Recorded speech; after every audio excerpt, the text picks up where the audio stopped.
জানো তো, নিজেকে চিনতে শেখো। যতদিন না পর্যন্ত তুমি নিজেকে চিনতে পারবে,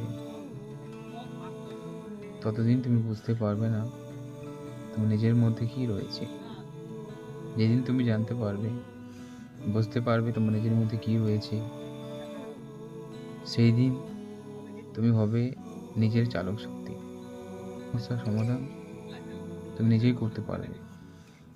নিজের মধ্যে যা রয়েছে, যতটুকু রয়েছে, সবটুকু নিজের জন্য উজাড় করে দাও। আজ নয় কাল, কাল নয় পরশু, একদিন না একদিন তুমি অবশ্যই পারবে। সফলতা অবশ্যই আসবে, তাই হাল ছেড়ো না। এই লড়াই সংগ্রাম চালিয়ে যাও। জীবনে জীবনে বাঁচতে হলে সংগ্রাম করতে হবে। সংগ্রাম ছাড়া কারো জীবন চলে না। তাই নিজেকে বুঝতে শেখো, নিজেকে চিনতে শেখো। কারো দাসত্বে না থেকে নিজেই নিজের চালক শক্তি হও। ধন্যবাদ।